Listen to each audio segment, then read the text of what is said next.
되면 내 탓, 안 되면 누구 탓? 조상 탓? 남 탓. 우리 그런 말 해본 적 있죠? 혹은 그런 마음 가져본 적 있죠? 그런 마음은 치우친 마음이라 할 수 있죠. 그렇죠?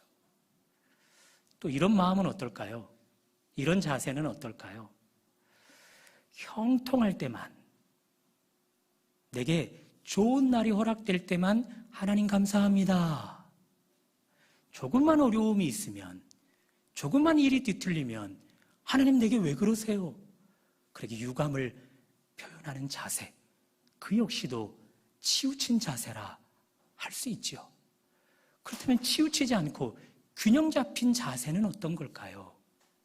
형통할 때만 하나님 감사합니다가 아니라 일이 뒤틀리고 곤고한 상황에 처할 때도 하나님 감사합니다 할 수 있는 자세가 균형 잡힌 자세인 거죠.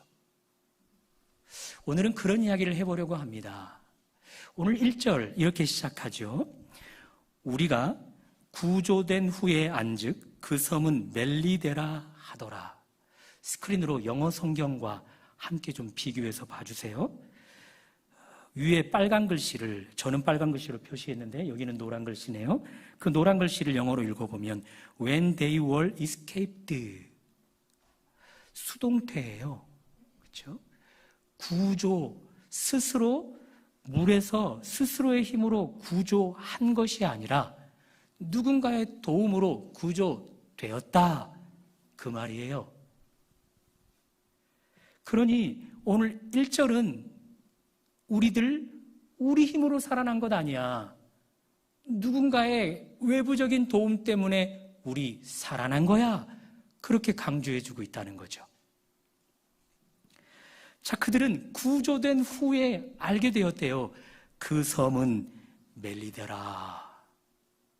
이 성경이 기록될 당시 베니게어로 우리말 멜리데는 멜리타. 이 멜리타는 의미심장한 단어 뜻을 갖고 있어요. 한번 따라해 보실래요? 피난처. 위급한 상황 속에서 피해 안전하게 머무는 곳, 그것이 피난처잖아요. 구조된 후에 알게 되었대요. 야, 이 섬 이름에 걸맞게 우리가 구조되었구나. 피난처라는 그 장소로 우리가 오게 되었구나. 그것을 구조된 이후에 깨달았다라는 거예요. 그렇다면 이제 궁금하지 않으세요? 이들 도대체 누구에 의해 구조되었을까요? 첫 번째, 섬 주민들. 그들이 빠른 물살을 거슬러 헤엄치는 그들을 구조해줬다. 두 번째, 헤엄을 잘 못 치는 자들도 많았을 거 아닙니까? 그 중에 수영을 잘하는 사람들에 의해서 구조되었다. 그것도 아니면 세 번째, 하나님. 여러분 누굴 것 같으세요? 오늘 이 성경 저자는 1절에서 우리에게 강조하고 있는 거예요. 우리가 구조된 뒤에 이 섬 이름에 걸맞게 우리가 구조되었구나. 그것은 섬 사람들이 우리를 구조해 준 것이 아니라, 수영 실력에 뛰어난 사람이 우리를 구조해 준 것이 아니라 하나님이 우리를 구조하셔서 이 섬 이름에 걸맞게끔 당신이 피난처이심을 보여주시는구나. 그것을 알게 되었다라는 거예요. 믿으십니까? 11월 추수의 계절, 여러분과 저에게도 이 알미 있기를 바랍니다. 오늘의 이 하루가 내 힘으로 펼쳐낼 수 있는 것 아니었음을, 하나님이 우리를 깨우시고 힘주시고 예배드리게 하셔서 이 날을 우리가 살아가고 있음을 알아야 하는 거죠. 2021년도가 벌써 10달이 훅 지나가 버렸네요. 11월도 중순을 향해 쏜살같이 달려가고 있네요. 그 많은 시간 속에서 우리 하나님이 여러분과 저를 지켜내신 거죠. 보호해내신 거죠. 그래서 우리가 이 10달을 살아온 거고 11월을 이 중순까지 살아가고 있는 거죠. 매일매일의 인생의 항해 가운데서 우리 하나님이 여러분과 저의 피난처가 되어주고 계시는 거죠. 열방대학 각 학교를 섬기는 일, 교회에서 목회하는 일, 교회에서 봉사하는 일, 직장, 사업장, 학교 생활, 내 모든 삶 속에 하나님이 피난처 되어주신 결과로 우리는 오늘을 살아가고 있는 것입니다. 그 알미 이 11월 남은 시간 가운데서도 계속해서 있기를 주님의 이름으로 축원합니다. 다시 한번 1절을 봐줘 보십시오. 우리가 구조된 후에 안즉 이 섬은 멜리데라, 베니기아어로 멜리테, 피난처. 피난처라는 이름과 똑같은 이름이 도피처예요. 도피처라는 말을 살짝 바꿔보면 도피성이 될 수 있겠죠. 구약성경, 특별히 여호수아 때에 우리 하나님이 하나님을 믿는 이스라엘 백성들에게 도피성을 마련하라 합니다. 왜 도피성을 마련하라 하는가 이유를 들어봤더니 의도적으로 살인한 자 말고 부지 중에 실수로 의도치 않게 살인한 자가 달아날도록 도피성을 만들래요. 당시 법은요, 이에는 이, 눈에는 눈, 살인자에게는 반드시 살인, 그것이 법이었어요. 자, 누군가가 부지 중에 의도치 않게 누군가를 죽였어요. 이 가족 중에 반드시 보복자가 이 사람을 죽이기 위해 쫓아오지 않겠어요? 의도를 갖고 죽인 것 아니란 말이에요. 이 사람이 달아나 피할 도피성을 만들래요. 지도를 한번 봐줘 보시겠어요? 하나님이 당신의 백성들에게 이 요단강, 이 줄 가운데 쪽으로 흐르는 곳이 요단강이거든요. 이 줄기를 사이로 양쪽으로, 이쪽이 오른쪽, 이쪽이 왼쪽, 그쪽으로 12지파를 분배하면서 땅을 각 지파마다 평균 4성읍씩을 분배를 넣어줘요. 땅 분배를. 특별히 땅 분배 가운데 12지파가 혹시 분배를 받게 되는지 한번 볼래요? 자, 루벤 지파가 이쪽 지역을 분배받았어요. 갓 지파가 여기, 그리고 므낫세 지파가 이쪽. 자, 벌써 3지파 나왔어요. 그리고 아셀 지파, 납달리, 스불론, 이사갈, 므낫세, 에브라임, 단, 베냐민, 유다. 하나가 안 보이죠? 시므온이 안 보이는데 밑에 쪽에 잘렸을까요? 네, 그래서 12지파가 땅 분배를 받았는데 각각 평균 4성읍씩을 받을 때 그들 가운데 6성읍을 도피성으로 삼으라 이야기해요. 다음 지도 보여주세요.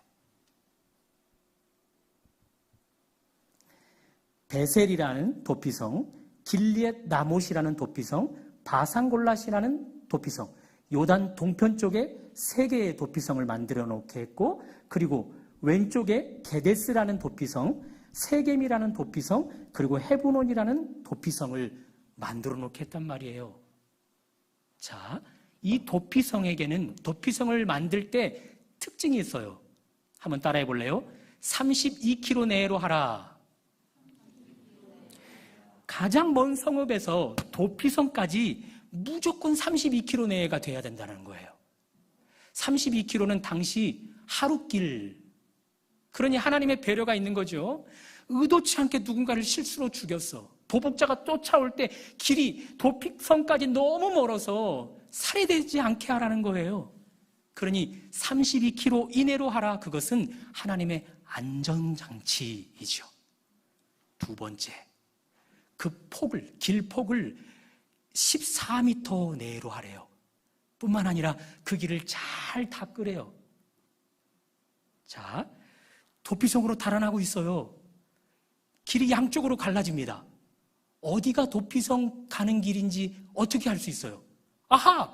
14m 평균을 재면 이쪽 길이구나 알 수 있는 거죠. 가다가 강이 나와버려요.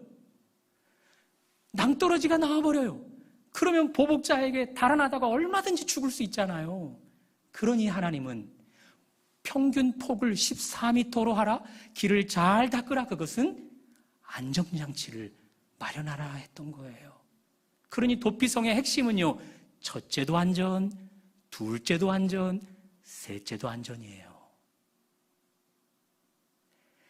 구약 성경은 신약 성경을 비춰주는 그림자거든요. 지금 햇볕이 이쪽으로 지금 비추고 있어요. 혹시 제 그림자가 이쪽으로 보여져요? 실체인 저로 인해 이쪽에 그림자가 생기는 거잖아요. 그렇죠? 신약이 예수의 그리스도의 빛으로 구약의 그림자를 만든단 말이에요. 그러니 구약이 나타내주는 것들은요, 신약 실체를 미리 비춰주는 거예요. 도피성도 실체를 비춰주는데 무엇을 비춰줄까요? 하나님이에요.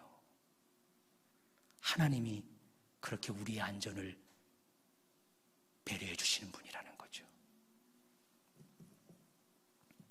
그래서 시편 91편 2편은 이렇게 노래합니다.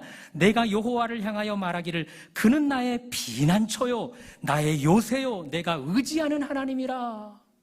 이 시편 91편 2절로 이런 찬양이 만들어졌어요. 하나님은 우리의 피난처가 되시며 환난 중에 우리의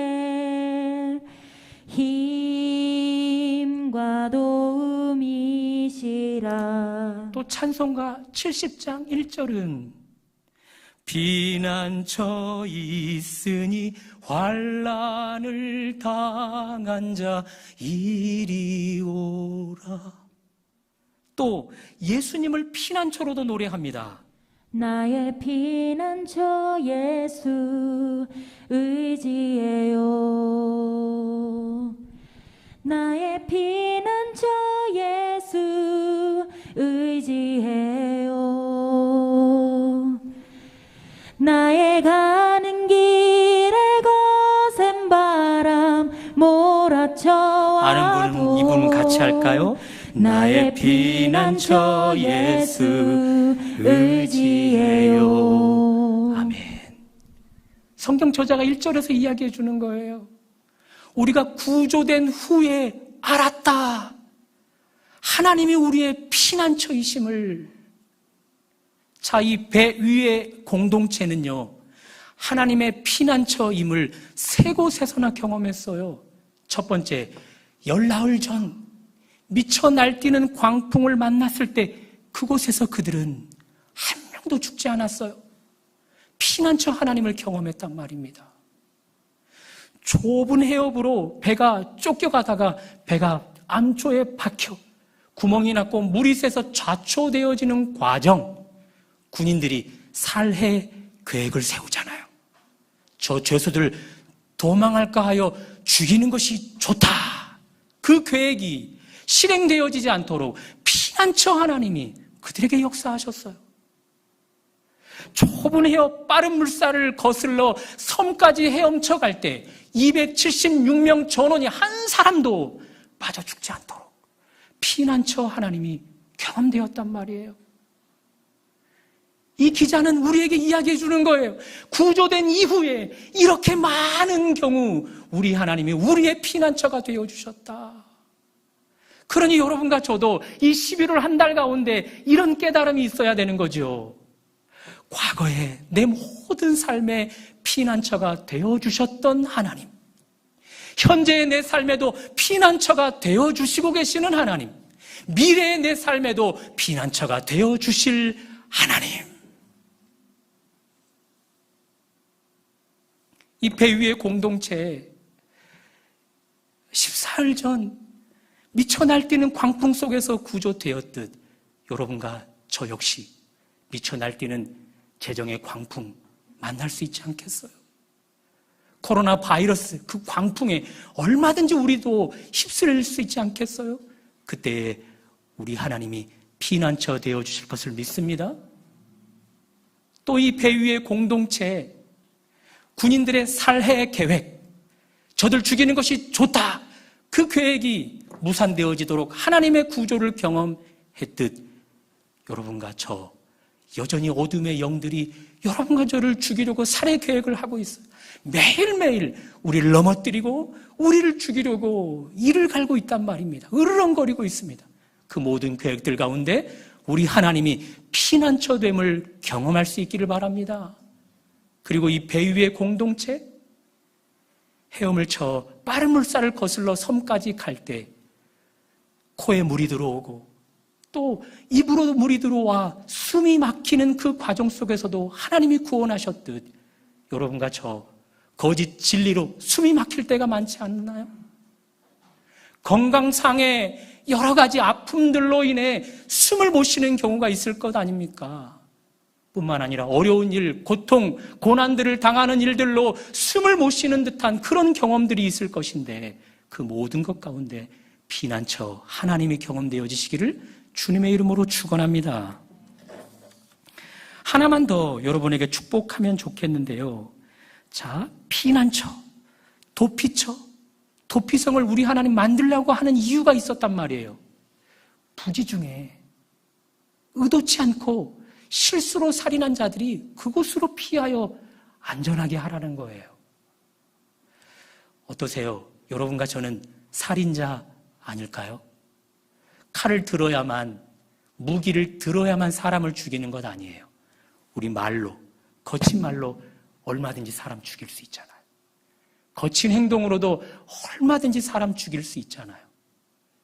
그런 의미에서 여러분과 저는 이미 살아오는 내내 많은 사람들을 죽였어요. 살인자예요.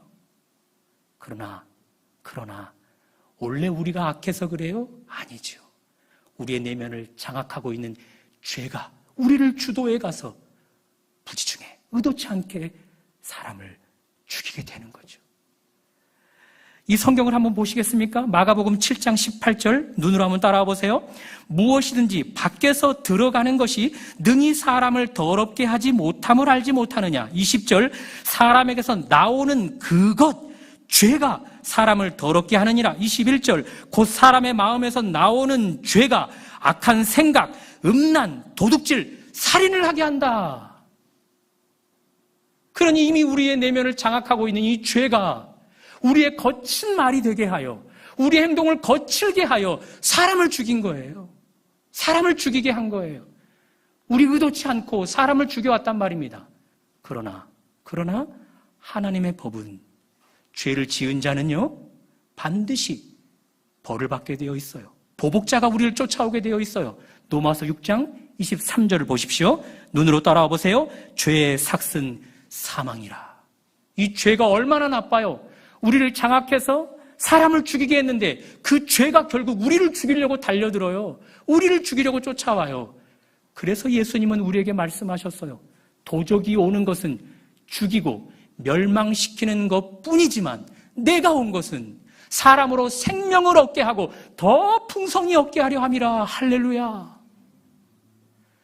결국 우리는 죄에게 계속해서 쫓겨요. 죽을 수밖에 없는 존재란 말입니다. 자, 이런 여러분과 저에게 우리 하나님 도피성을 마련하였습니다. 로마서 6장 23절 계속해서 봐주세요. 죄의 삭은 사망이요 하나님의 은사는 우리 주 예수 그리스도 안에 있는 영생이니라.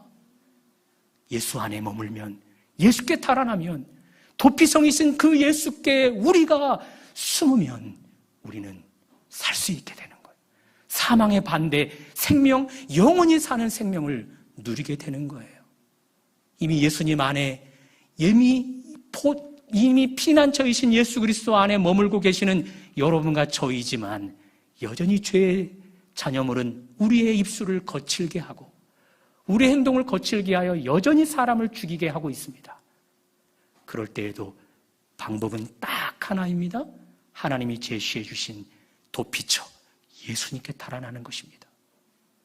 그런 은혜가 있어서 결코 우리는 죄로 인해 사망이 아닌 도피성 안에서 참 안전을 누리게 되는 그런 은혜가 있으시기를 주님의 이름으로 축원합니다. 자, 이렇게 배 위의 공동체는 하나님에 의해 구조되었습니다. 구조된 이후에 그들은 큰 깨달음을 가졌어요. 하나님이 우리의 피난처시라. 그런 뒤 펼쳐지는 내용입니다. 2절 한번 다 같이 읽어보면 좋겠네요. 시작. 비가 오고 날이 참에 원주민들이 우리에게 특별한 동정을 하여 불을 피워 우리를 영접하더라. 가까스로 구조되었어요. 여러분 아시죠? 이 당시 날씨가 계절상 겨울이라고요. 11월에서 12월로 넘어가는 날씨 때예요. 물에서 건짐받았으니 이미 물에 빠진 생쥐꼴이 되어 있죠. 그렇죠? 이미 입술은 파랗게 질려 있지 않겠어요? 위아래로 떨며내는 치아의 떨림 소리가 270명의 치아의 떨림 소리가 추위에 떠는 그 떨림 소리가 들려오지 않으세요? 꽁꽁 얼어붙어가는 그 몸을 주체할 수 없어 이리저리 발버둥치는 267명의 그 276명의 모습이 그려지지 않으세요? 바로 그때 원주민들이 불을 피웠어요. 그들을 영접해줘요. 그들의 얼어붙은 몸을 녹일 수 있도록 해줘요. 얼마나 감사해요. 이 원주민들 식인종이 아닌 것 얼마나 감사해요. 또 이 원주민들 남의 아픔을 그저 보고 지나쳐버리지 않는 자들임을 얼마나 감사해요.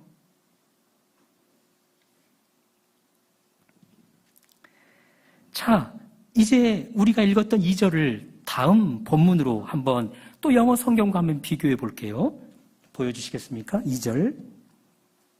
영어 성경과 한번 비교해 보세요. 원주민들이 우리에게 특별한 동정을 하여 그 부분만 영어 성경으로 보면 NIV 버전이에요. Icelanders showed unusual kindness. unusual kindness예요. 그렇죠? 그것이 특별한 동정을 그렇게 번역했다라는 거예요. 왜 우리말은 동정이라 번역하고 영어 성경은 kindness, 친절로 번역했을까요? 우리 성경이 잘못된 걸까요? NIV 버전이 잘못된 걸까요? 원어 성경을 봤더니 친절이 맞아요. 성경 저자는 이 2절을 가지고 무언가 단어에 끼워 맞춤을 하고 싶어 하는 듯해요. 친절이라는 단어를 기억하시고 27장 초반으로 한번 가볼게요. 27장 초반. 자, 먼저 설명을 좀 들어보세요. 이들이 배 위에 올라 항해를 시작할 때 그 배 바울과 함께 포함되었던 모든 죄수들이 백부장 율리오에게 맡겨졌죠. 그렇죠? 배를 항해했습니다. 첫 항에서 바울에게 친절을 베풀어요. 자, 그 친절을 베푼 요절을 한번 보세요. 27장 3절 다 같이 읽어봅니다. 시작. 이튿날 시돈에 되니 율리오가 바울을 친절히 대하여 친구들에게 가서 대접받기를 허락하니 영어 성경으로도 똑같아요. In kindness. 친절 안에서 바울을 대했다라는 거예요. 이것도 원어 성경으로 봤더니 동정이 아니라 친절이에요. 그러니 지금 한 사건이에요. 항해가 시작되었고 마무리되어져 가는 과정 속에 친절과 친절로 이 성경 저자는 의도해서 기록해주고 있다는 거예요. 이런 내용이죠. 우리 하나님이 여러분과 저를 이끌 때 이렇게 이끌어간다는 거예요. 보여주세요. 순서. 보실래요? 친절, 그러나 공고함. 공고함은 뭐죠? 열 나흘 전 큰 광풍을 만난 일이죠. 그러나 다시 거기서 특별한 친절. 여러분은 어디에, 어느 단계에 머물러 있다 생각하세요? 하나님이 친절로 이 배 위의 공동체를 이끌어 가다가 큰 풍랑으로 공고함 속에 그들을 두셨어요. 그러나 하나님이 이들을 공고함 속에 계속해서 두지 않아요? 특별한 친절로 다시 한번 그들에게 공급해 주시는 거예요. 그러니 이 순서를 바라볼 때 우리는 에레미야 선지자의 말이 여전히 우리에게도 공급되어지고 있다 알 수 있죠. 에레미야 선지자가 뭐라 말씀하셨습니까? 에레미야 29장 11절 너희를 향한 나의 생각 평안이요 재앙이 아니니라 너희에게 미래와 희망을 주는 것이니라. 재앙이 아니라고요. 평안을 주시는 거라고요. 미래와 희망을 주는 거라고요. 제주의 삶이 이렇게 항해의 시작일 것인데 여러분은 친절 가운데 계십니까? 아니면 그 중간 곤고함 가운데 계십니까? 아니면 특별한 친절 가운데 계십니까? 추수의 계절임에도 불구하고 곤고한 가운데 계십니까? 여러분 기억하십시오. 친절과 특별한 친절이 그 가운데 공고함을 둘러싸고 있어요. 그것은 곧 그 공고함이 다 잊혀질 만큼 하나님이 친절을 공급하겠다, 그것이죠. 배 위의 공동체에 열나흘 전 엄청난 공고함, 큰 광풍으로 엄청난 공고함을 만났다고요. 그 공고함의 규모가 깊고 넓고 컸단 말입니다. 그러나 그들이 그 이후에 만난 특별한 친절이, 그 특별한 친절의 규모가 공고함의 규모를 압도해버릴 만큼 크다는 겁니다. 그러니 우리 기대할 수 있어요? 지금 이 계절에 공고함을 통과하고 계시다면 그것을 다 잊어버릴 만큼 우리 앞에 특별한 친절이 준비되고 있음을 말입니다.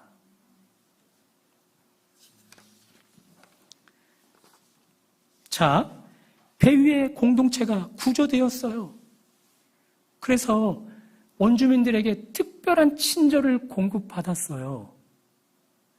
불을 피워 얼어붙은 몸을 녹일 수 있는 특별한 친절을 공급받았어요. 자, 불을 피워 대접해 준 것이 왜 특별한 친절이에요? 그냥 친절하면 안 돼요? 평범한 친절 해도 되잖아요. 굳이 특별한 친절 하지 않아도 되잖아요. 그런데 왜 성경은 특별한 친절이다라고 고집스럽게 그 단어를 쓴 걸까요? 배 위 공동체 전원이 몇 명이라고요? 276명. 조그만 불이 아니에요. 큰 불을 피운 거예요. 어때요? 평범한 친절이에요? 특별한 친절이에요. 다음 주에 알게 될 텐데요. 이들은 이 섬에서 몇 달간 머무는 줄 아세요? 3달간 머물러요. 그러니 불만 피워줬을까요? 먹거리는요? 숙소 제공은요? 당장 갈아입을 의복은요? 특별한 친절을 베풀어 준 거예요. 특별한 친절을 베풀어 준 거예요.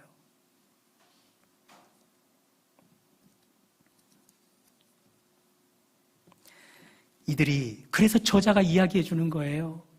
우리는 이 섬에 도착해서 하나님의 특별한 친절을 이렇게나 공급받고 있다고. 여러분은 고은 시인을 아십니까? 그분의 쓴 시 중에 그 꽃이라는 시. 이 계절에 시 한 편 음미해 보는 것 좋지 않겠어요? 우리 시를 한번 다 같이 음미해 보실래요? 한번 읽어봅니다. 시작. 눈에 확 들어오시죠, 그렇죠? 꽃은 계속 그 자리에 있었어요. 올라갈 때도 그 꽃은 그 자리에 있었어요. 그런데 웬일인지 내려올 때야 그 꽃이 눈에 들어왔다고요. 이 배 위의 공동체 똑같지 않을까요?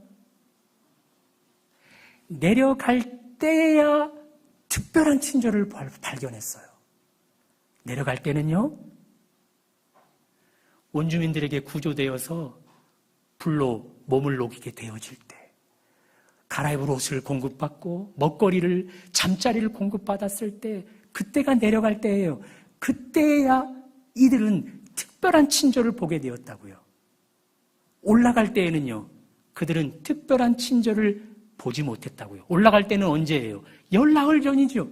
미쳐 날뛰는 광풍을 만났을 때예요. 그런데 우리는 성경을 통해서 알게 되었잖아요. 미쳐 날뛰는 그 광풍 가운데서도 하나님의 특별한 친절은 있었어요, 없었어요? 있었어요. 한 명도 안 죽었어요. 그들이 배고파 굶어 죽어가는 과정 속에서 바울을 통해 기적적으로 배불리 먹이신 분이 누구예요? 하나님이셔요. 그러니 그들은 올라갈 때에도 여전히 있었던 하나님의 친절은 보지 못하고 내려올 때에야 하나님의 특별한 친절을 보게 되었다고요. 우리도 그러지 않을까요? 내려갈 때에야 하나님의 특별한 친절을 봐요. 올라갈 때는 하나님의 특별한 친절을 못 봐요. 문학적으로 설명하는데 너무 쉬워서 다 이해가 되시죠? 그렇죠? 그래서 우리는 이 시를 이렇게 바꾸어야만 해요. 한번 이렇게 바꿔서 읽어볼까요? 시작. 내려올 때도 보았네. 올라갈 때도 보았던 그곳을. 이제 제대로 된 시가 된 것 같지 않으세요? 오늘 성경으로 풀어보면 이런 거예요. 한번 다 같이 읽어봅니다. 시작. 공고할 때도 보았네, 형통할 때 보았던 하나님의 특별한 친절. 이런 은혜가 있기를 주님의 이름으로 축원합니다. 앞에서 말씀드렸어요. 잘 될 때만 하나님 감사합니다. 조그만 일이 틀어지면 하나님 제게 유감 있으세요? 굉장히 치우친 생각들을 갖고 있는데 하나님을 믿는 여러분과 저는요, 내려갈 때도 보는 그곳을 올라갈 때도 볼 수 있어야 된다고요. 형통할 때만 보여지는 하나님의 특별한 친절을 곤고함 때에도 볼 수 있어야 된다는 거예요. 어떠세요? 제주 가을이 제일 예쁘다 하는데 우리 도민들 인정하시나요? 사계절 중에 가을이 제일 예쁘나요? 그 제주의 들의 산에 핀 꽃이 여러분 눈에 들어오십니까? 내려가는 중이기 때문에 보이시나요? 혹은 올라가는 중이어서 그 꽃이 안 보이나요? 여러분 분명히 아셔야 합니다. 여러분이 내려가는 중이든 올라가는 중이든 그 꽃은 여러분을 향한 하나님의 특별한 친절입니다. 특별한 친절입니다. 맑고 청량한 가을 하늘, 두둥실 떠가는 구름, 산하게 우리를 스쳐가는 바람, 그것이 느껴지고 보여지시나요? 내려가는 중이라서 보여지나요? 올라가는 중이라서 안 느껴지고 안 보이나요? 분명히 아셔야 합니다. 그 모든 것들 여러분과 저를 향한 하나님의 특별한 친절입니다. 코로나가 전 세계를 강타한 지 벌써 1년하고 10개월째가 넘어가고 있습니다. 이 코로나로 인해 전 세계 가운데 사망자 누적 수가 몇 명인 줄 아십니까? 지난달 계산으로 500만. 우리나라 전체 인구를 4천만으로 잡으면 몇 분의 1이에요? 8분의 1. 1년 10개월여 만에 우리나라 인구 8분의 1이 사라져버렸어요. 엄청난 재앙인 거죠. 엄청난 재앙인 거예요. 국내 소상공인들, 여행업계에 종사하는 분들, 국내의 한국교회, 또 열방의 선교센터, 너무너무나 큰 피해를 경험하고 있어요. 그 과정들을 다 통과해 오고 있습니다. 오르막길 중에 오르막길이죠.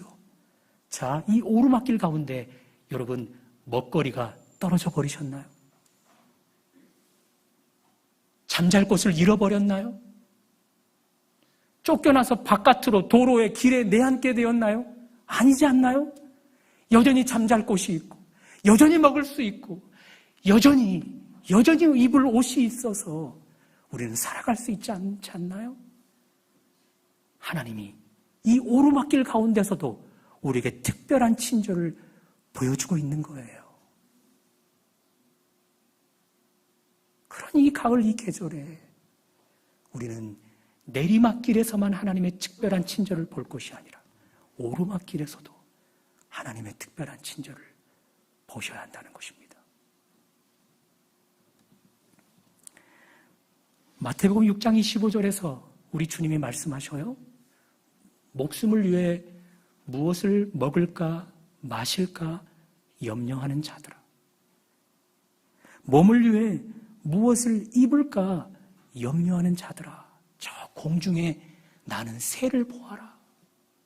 저 새가 한 번이라도 무언가를 심든 무언가를 거두든 무언가를 거두어 창고에 가득 채우든 그렇지 않음에도 불구하고 내가 저 새를 먹이지 않느냐? 하물며 너희는 저 새보다 훨씬 더 귀하다. 오늘 있다가 내일 아궁이에 던져지는 저 들풀도 좀 보아라. 저 들풀도 내가 입혔다.